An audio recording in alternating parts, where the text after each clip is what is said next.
The Batman is heading our way with a March 4th arrival date, meaning that the Batman I've wanted since I was a little Bat fan is almost here. That's right, based on what we've seen so far, I am elated because this appears to be the exact Batman film I've been asking for since the days of collecting those swanky Batman Forever mugs from McDonald's. But what exactly is it that makes this Batman different from the live-action iterations that came before?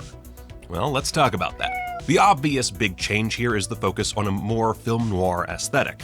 Director Matt Reeves has placed a lot of emphasis on embracing the detective roots of Batman. After all, he is the world's greatest detective, so maybe he should do detective work.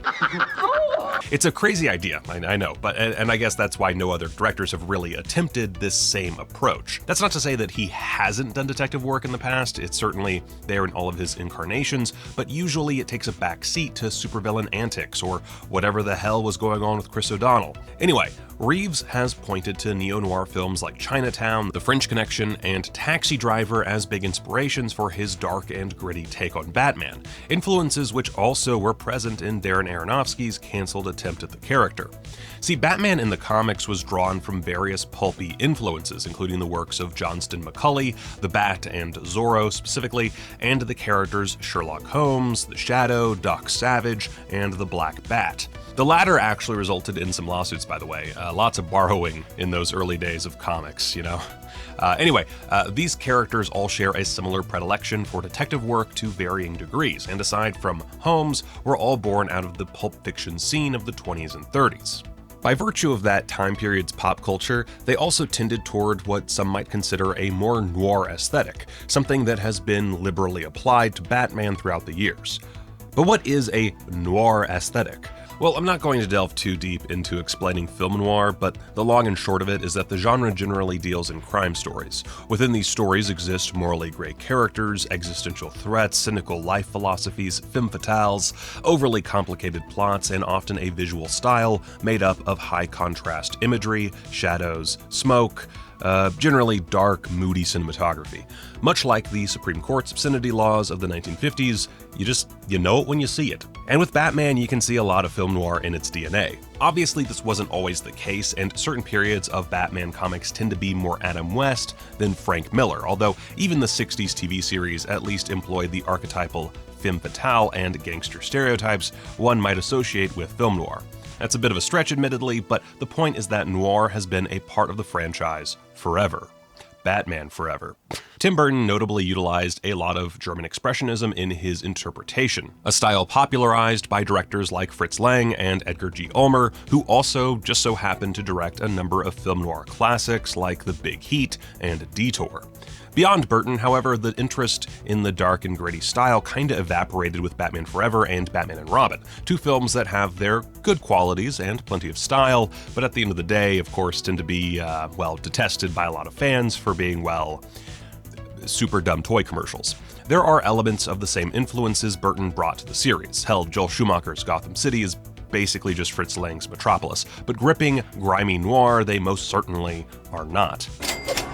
Then came Christopher Nolan's version, which did place more emphasis on the crime angle, especially in The Dark Knight, with its opening aping Michael Mann's neo-noir heat. The previous film, Batman Begins, even allows for some shadowy atmosphere, smoky exteriors, that sort of thing, but at the end of the day, that trademark frigid Christopher Nolan tone took over.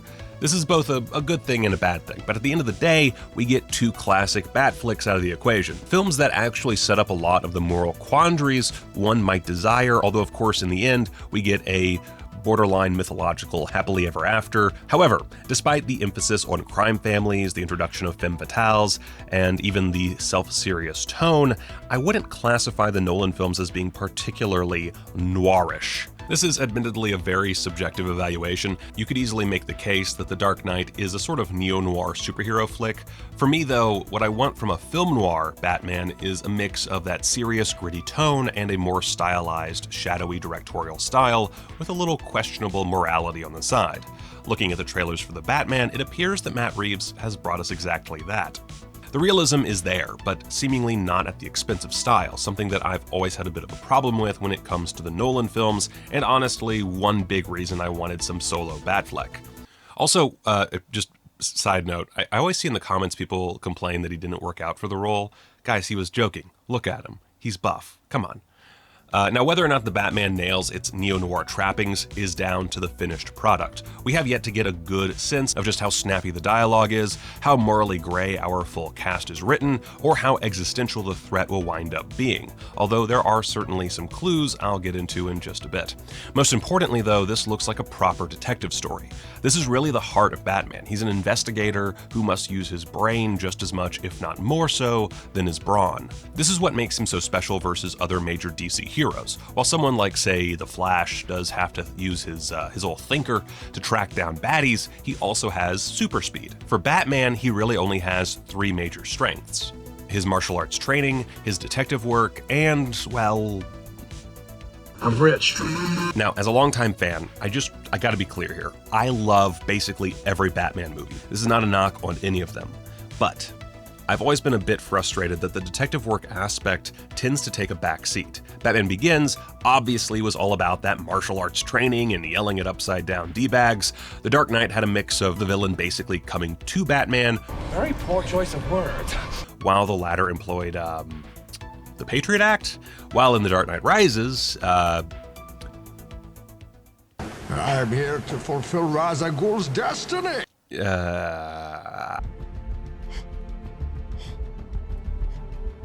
In Tim Burton's Batman, the focus is on the Joker. In Batman Returns, it's on the Penguin and Catwoman. None of this is to say there isn't detective work in those films. Again, just that it tends to be played down in favor of other elements.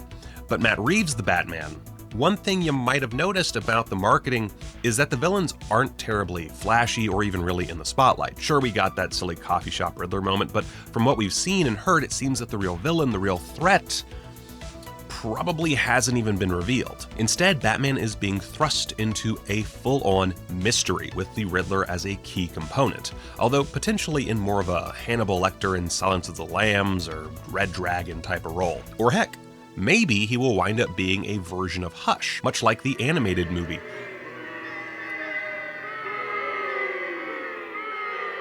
Why, you don't like that?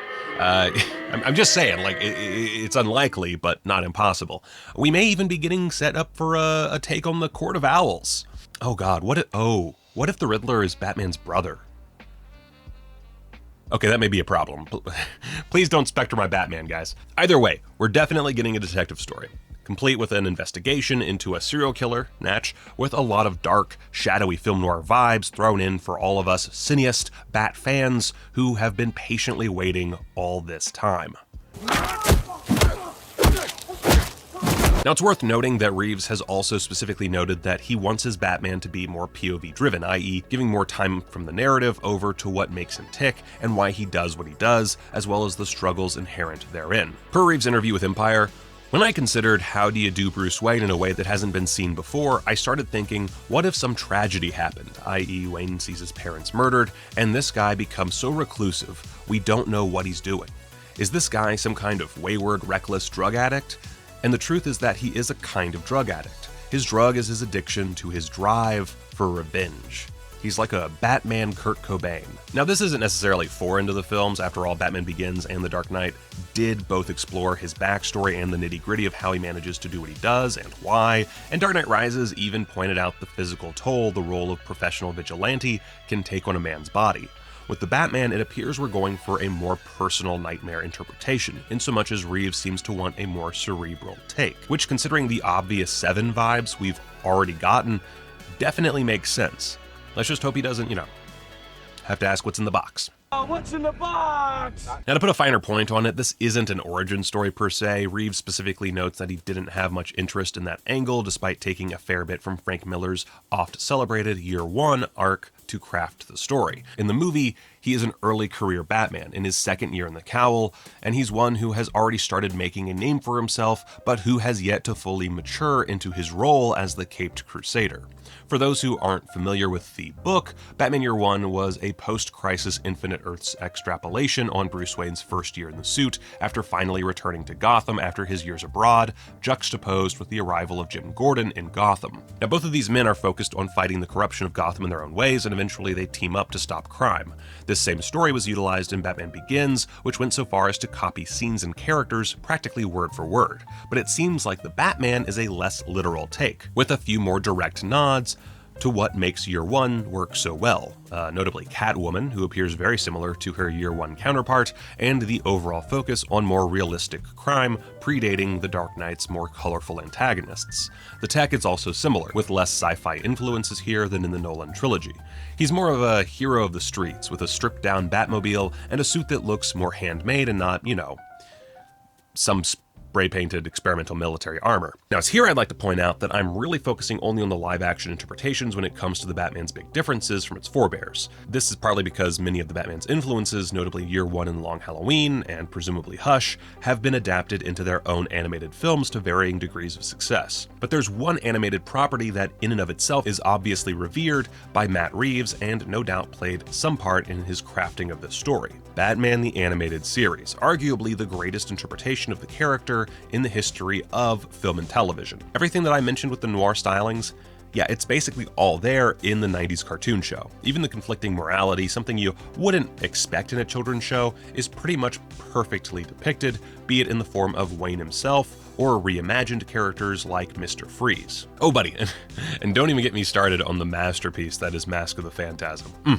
And heck, Matt Reeves is even an executive producer along with J.J. Abrams on the new forthcoming Paul Dini animated series, currently titled Batman Caped Crusader. However, it's also obvious that these properties are not the sole influences. Rather, Reeves seems to be lifting his favorite elements and adding in something more. And that something is straight up some sort of conspiracy, although how far this plot goes is still hazy. We know the film is going to be hella long, and we know that the build-up to Bruce Wayne putting on the Batsuit, something Year One deals with extensively, will be thankfully excised.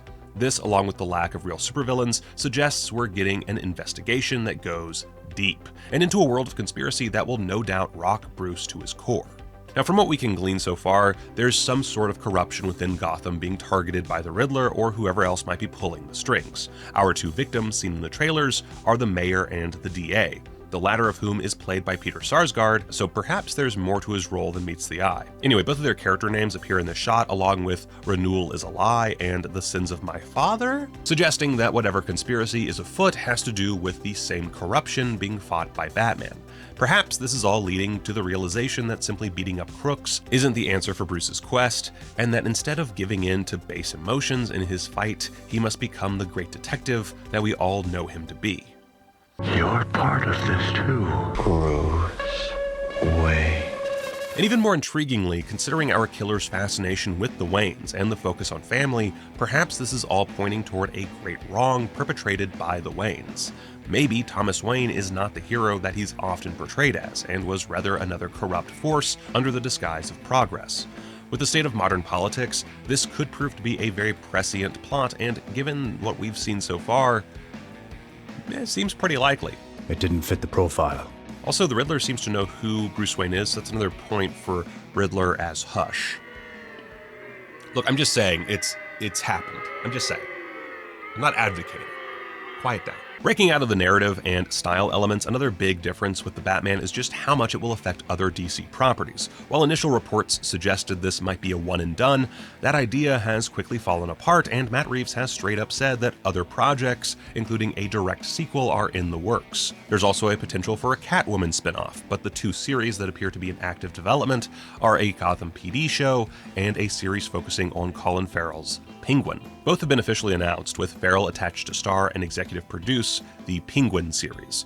The speculation is that it will show the rise of Penguin through the ranks of Gotham's criminal empire, although when that takes place is anyone's guess, although presumably it will be a prequel about his earliest years, just so Farrell can, spend less time in the makeup chair. Whoa, take it easy, sweetheart. The Gotham PD show is apparently set 1 year prior to the Batman, meaning it could be dealing with a lot of those Year One Jim Gordon struggles, which of course is also a concept that's technically been done before, but in this case might actually be what the fans originally wanted. No shade on Gotham, it's cool, it's fun, it's silly, but where's my damn Gotham Central adaptation? Come on. But really, the biggest difference between this Batman and the Dark Knights who came before him is how he's embracing that guy liner. You go, girl. Come on. Yes. High school me would be stoked about this kind of representation. Every Batman uses makeup, but Arpats is the first to be proud and loud about that Mary Kay goodness.